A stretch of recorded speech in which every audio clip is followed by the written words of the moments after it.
You've never seen it? I've never seen it. Oh, my.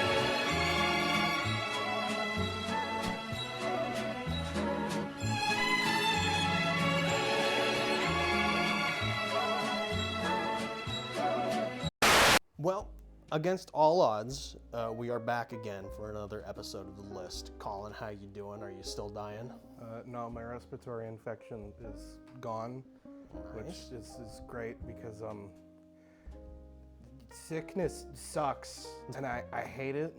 Oh yeah, But that is a-okay. And the crushing weights of capitalism are not crushing me as much as a few weeks ago. So we're good. We're here. We're back. I'm not leaving. I'm not fucking leaving! Once again, we return to another episode of The List, and we're returning back to a more modern time. We're coming back into the world of color, and we're returning to my wheelhouse. We got ourselves another anime movie. I know you guys have been waiting for it. I mean, we already did one animated movie, so that's basically an anime. Yeah, so it's the same exact thing. And on top of that, we see your viewership numbers for that Ponyo episode. I know that you guys want it, so. Thanks a lot, Studio Ghibli, or whoever did that to us, or maybe just no one. Very cool. We return for another modern anime classic. This is from a studio that you might recognize, and from from a director that you might recognize. We've already done one of their pieces. This is directed by Mamoru Hosoda, and this is by the animation studio Chizu. So does that ring a bell to you, Colin? I don't remember, no. Does it ring a bell? No. It's the same studio and the same director as one of the first anime films that we did from back in the Skung era, the less Skung era of this show, or the more Skung era. We're always Skung era, it's okay. About a decade before the release of one of my personal favorite animes, Bell, less so Colin's. Yeah. This newly formed studio, raised off of the back of like Studio Madhouse alumni with ties to huge successes in the field of anime, they would release a gorgeous and darling of a film in 2012. I think it was the summer of 2012, like July. Any guesses on what that could be, Colin? I think I've talked about it at least a few times, but I don't know. Once again, we're in areas where over any kind of my head, I have no fucking idea. So why don't we just go ahead? We'll get into it. Let me just bust into it. Yes, okay. Oh, you actually put tape on it this time. Awesome. Oh, yeah. Awesome. Oh yeah, dude, no idea. Oh my god, I really hope based off this title, oh no, is this some furry shit? Oh, this is definitely some furry shit. Oh my god. Unlike Bell, this project has like a very specific and interesting production history, as it was developed alongside a manga version, like right about the same time. The manga came out in the spring, and then the movie came out in the summer. Gotcha. But they were basically like made together, like. So the guys who worked on the manga and the guys who worked on the movie had quite a bit of like crossover as far as artistic design and as far as like as screenwriting and all that sort of thing. Yeah. The original story for the book, fittingly, was written by the director Hosoda, and elements from one would eventually find their way into the other. It's based upon Hosoda's experience with friends around him dealing with like the ever-changing and ever-chaotic world of like of raising children, a very like alienating experience for people who are just getting into it, of course. Yeah. The screenplay is by Satoko Udera, who previously worked on another beloved piece, Girl Who Leapt Through Time, which we will get to eventually. Good God, we will get to it. Character designs of both the book and the movie are done by Yoshisuke Sadamoto of both Nadia and Evangelion fame. So it's somehow it always finds its way back to like Evangelion. I don't know how. Evangelion, it's something I'm actually interested in, but the first episode triggered me on an actual level, and I had a panic attack. Whee! Yeah, it was great. Yeah.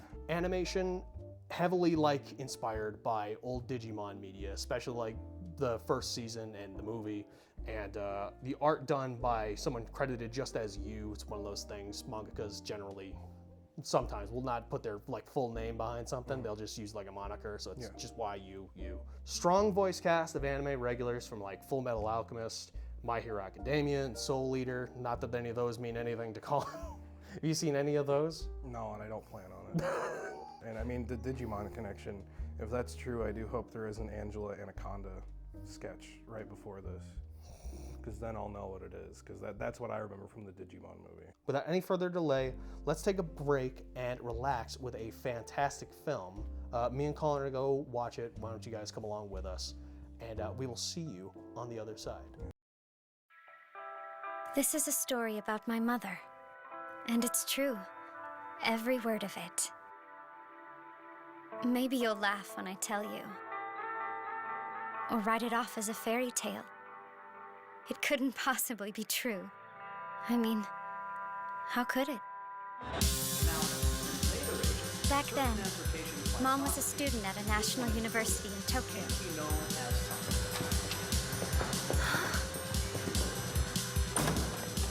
Excuse me. You didn't fill out a slip. I could grab one for you. Don't bother. I'm not a student here. 5 people live in that one, and there, just 2. Some families have money, some don't. It'd be nice to have a home, a place where I belong. I could belong there too, if you don't mind the company. Hana, Yeah? there's something I have to tell you. I'm listening. My mother knew the world was full of mysteries, but his heart wasn't one of them. Mom gave birth to me in that tiny apartment they called home, bringing me into the world as the snow fell outside. The following spring, my little brother was born. Your daddy was special. He was truly one of a kind. If you could only be one thing, would you be people or wolves? I want you to have that choice. Where are we, Mommy? This is our new home. Oh, she's the one who just moved in up there, isn't she? How long do you think she'll last? I feel like I'm making it up as I go. Hane, what happened? What a baby! If a wild boar ever messed with me, I'd beat it up. Have you run into one? Uh-huh. I peed all over him to show him his Yuki. claws. It's been years now, but she said the time had passed as though in a dream or a fairy tale. To Mom, it had been.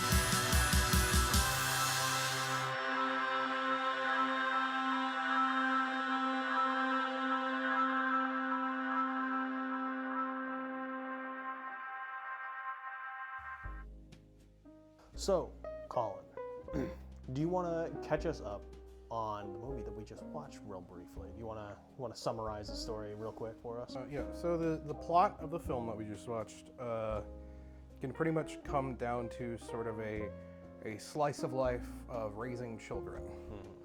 It's boy meets girl, male has complication, male passes on, and it's sort of this story of a single mom raising her 2 children. It's one of those things where I guess to me that's kind of the thing about the movie that's almost kind of, it's not inconsequential, but to the overall themes, it doesn't really matter as much. It's the fact that they are werewolves. And yeah, no. Food now! It's almost done, Yuki. Just be patient. Food now! Look, I'm sorry, but Food now! Yuki. Launching right into it. The most obvious and like the main like theme, I guess, of this whole movie is like the struggles of parenthood. The director said basically that he came up with the idea of watching like friends and family kind of like learn how to be parents and how like insane and alienating the experience of actually doing it can be. Yeah.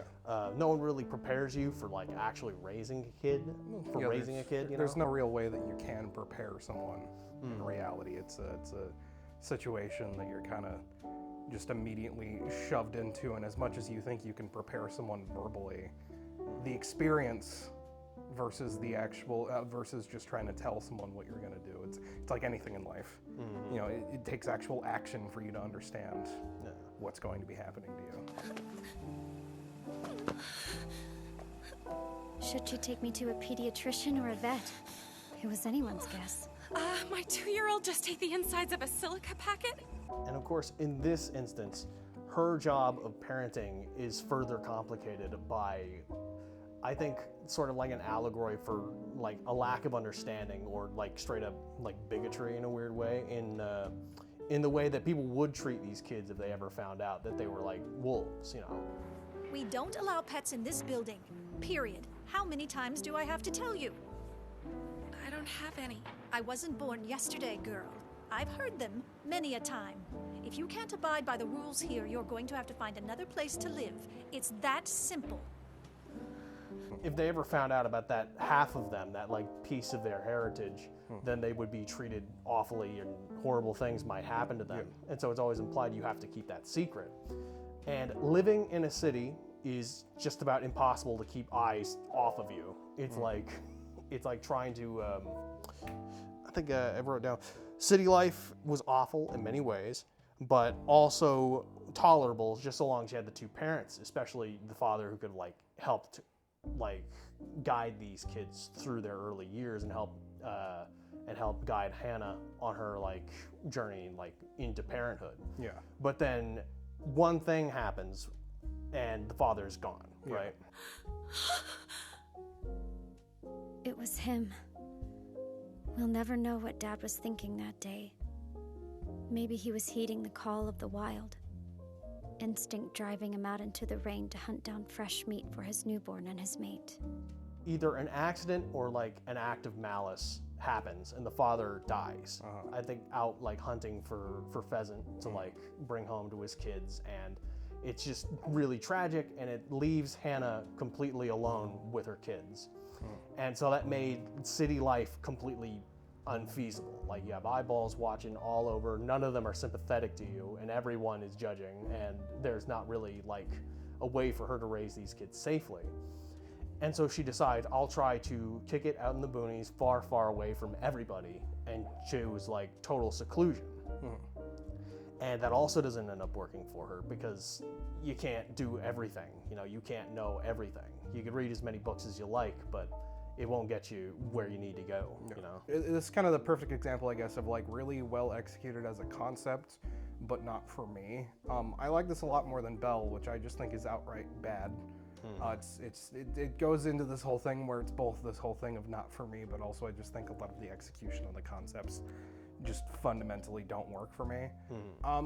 And where I think a lot of where this works is sort of the thematic stuff and reading in between the lines. You say bigotry, but to me it gets a bit more specific. This feels like thematically a sort of similar successor to something like Ponyo, which you showed me last year.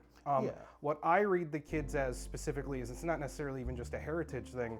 I think these kids are neuroatypical. One of them significantly better at masking and tends to socialize better when she learns the ability to mask. The other one functionally cannot do that because it's ripping out a part of their soul. And eventually, like partially with her too, it's like she needs to find someone to share herself with and just be kind of open with. And that typically, from what I've learned and socialized with some of like people I've known in my life, whether that be friends or family who are on the spectrum, is sort of this difficulty of needing to learn that ability of when you can and cannot mask around certain people.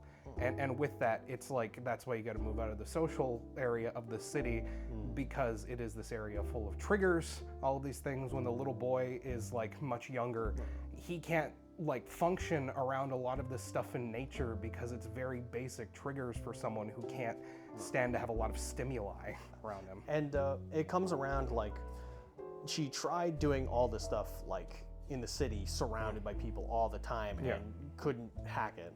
And she tried doing it all by herself and couldn't hack it. And what ends up working out for her is slowly but surely building up like a social net of people that are either kind of just stuck with you or like are willing to like put aside some odd, you know, some oddball change, some differences in people and like accept, you know, because we're all in this together. We all got to grow the same crops. And I think that's really interesting. I didn't get the whole like neurodivergent sort of thing. I guess in that case, if like you wanted to say Yuki, I guess the girl is like the very forward, very good at masking, but like still needs to learn how to like accept that part of herself and not hide it, I guess. Yeah, I've got 4 nieces who all live over in Texas, and to me, I guess where this specifically reminded me from a personal situation is none of these nieces are like diagnosed neuroatypical or anything like that, but as someone who grew up with a mom who works in a special ed classroom, a lot of symptoms with them show up, and I'm not here to diagnose them, and I'm not here to do anything with their parents to tell them that they are this. It's just one of those things that, like, I'm around these kids, or I was around them quite a bit, and I went to visit them last year.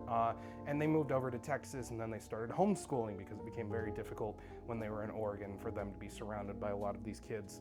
And when you live in Texas, which even when you have neighbors, it's not that like socially interaction, and these kids spend a lot of time outside, they spend a lot of time with each other. I saw a lot of those children across, like I said, a wide spectrum of that, because a lot of these kids, you know, they're little girls, but they're into more sort of traditionally boyish or masculine activities, and what they like with that, and specifically just like one of them wants to be a paleontologist, and she really likes dinosaurs, and when there's that part where they have the whole thing where she opens like a box and she's got a thing full of like undigested like lizard and bird skeletons. The and stuff. skulls and the mummies and stuff.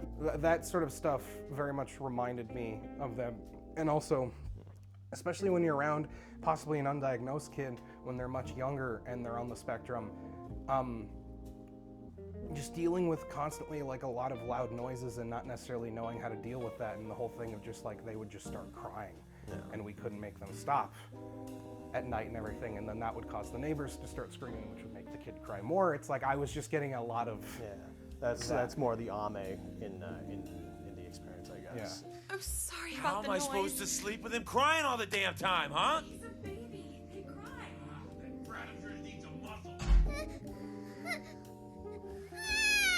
And Ame, it took him like 10 years to reach the point where he was comfortable accepting himself. It took almost a traumatic situation, and that's sort of the point where I accepted that like the dad was going off of instinct, because seemingly the way that he got his instinct kicked off was supposed to mirror how possibly his dad died, that we don't get to see. This movie does like visual imagery very, very well. It doesn't like where in Belle, one of my main concessions with the things I don't like about that film is that they'll tell you everything and they'll say everything as they're doing the thing.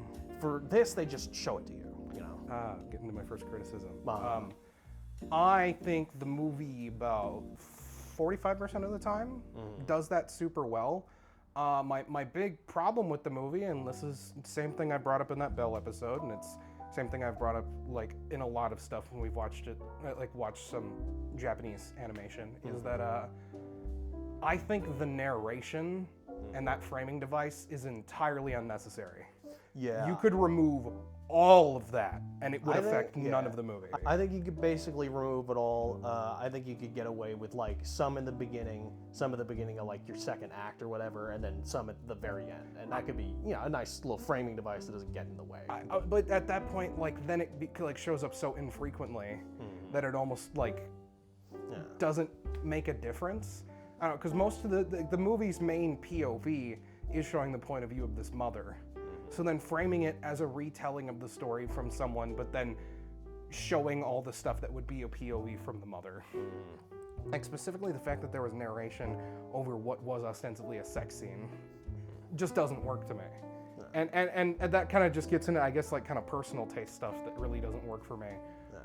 Listen, I make the joke about the furry shit, but at the end of the day, it's me yucking someone else's yum, and that's like whatever, that's fine. But at the end of the day, it's just not my taste in like visual art or aesthetic. If you're gonna do werewolf stuff, there's a certain, I guess, way that works for me and a way that doesn't work for me. And within a certain context, this works for clearly a lot of people.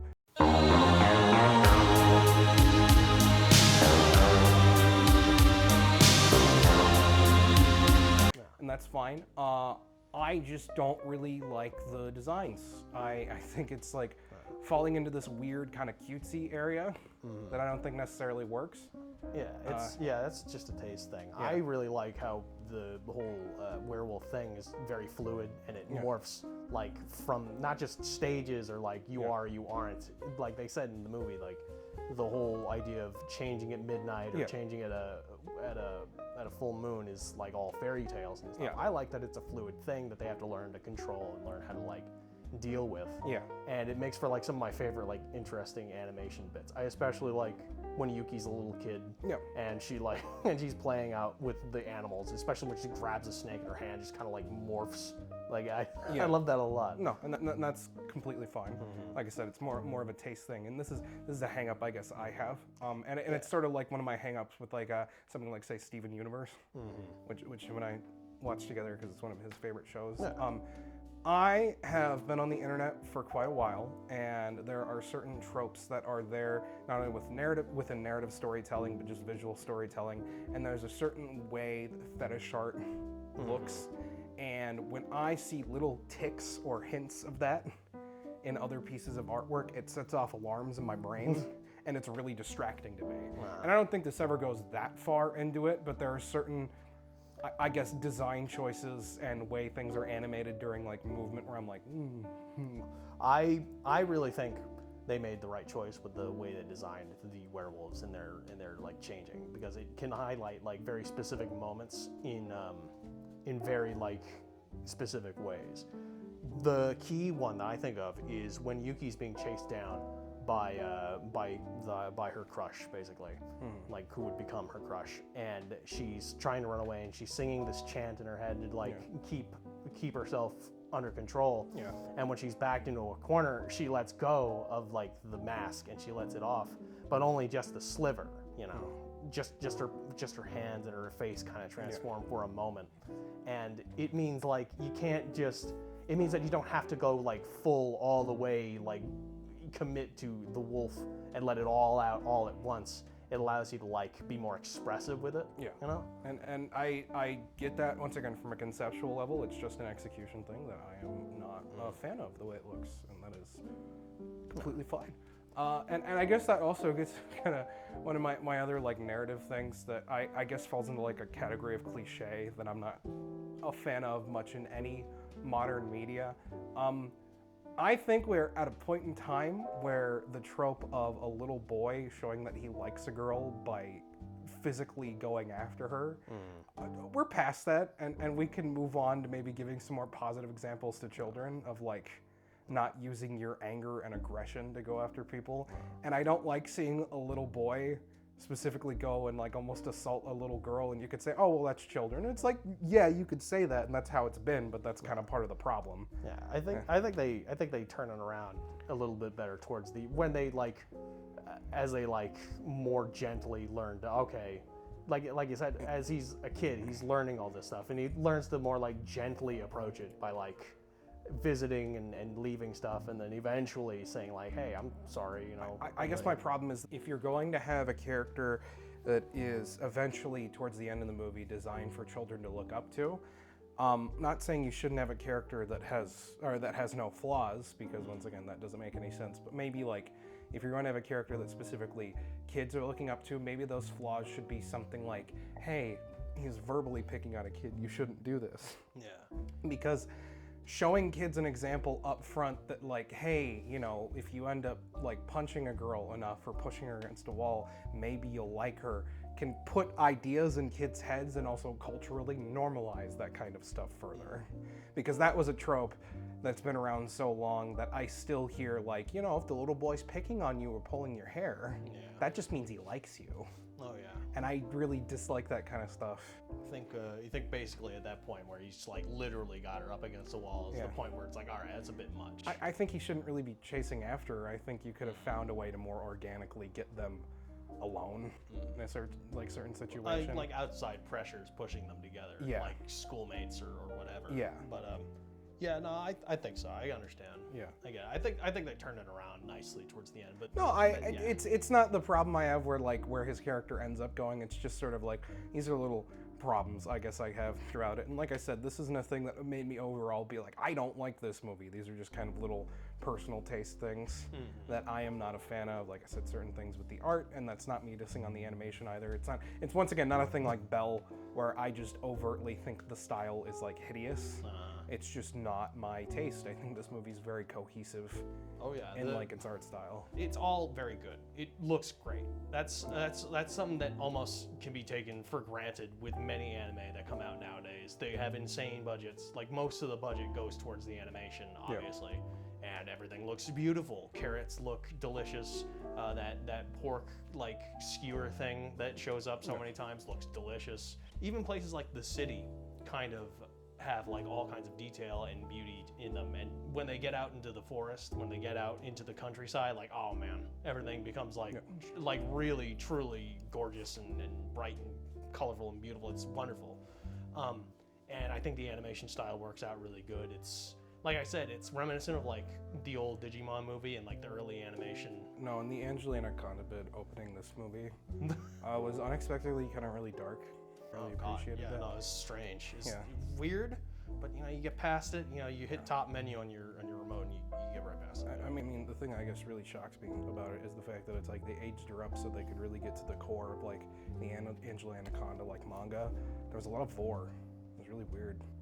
Weird out of that, but if you just cut that, you know, it's a good movie. Yeah.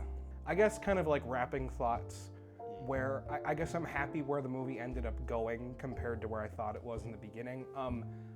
In the first like 2 or 3 minutes, I'm like, it was pulling from a lot of like online forum paranormal romance fan fictions that I was very, very aware of, and a lot of other anime tropes that I just wasn't a fan of. And I thought it was gonna get not necessarily gross or weird or uncomfortable, but it was just gonna start falling into these trappings really fast. But the thing I guess I really liked about specifically her husband as a character is the fact that I was really afraid that they were gonna go to like he's the mysterious weird loner type, and he's a weird father and a bad person, but he's just kind of a good dude. He's kind of a guy.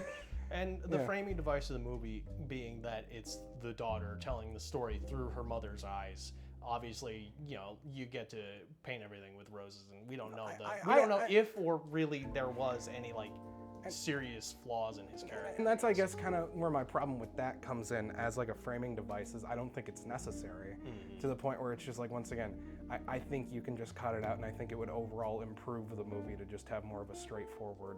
I think I pretty much, I think I agree with that. Yeah, with it. Yeah, real quick, we want to do Tony's Music Hour. Tony's Music Hour! Yoo-hoo!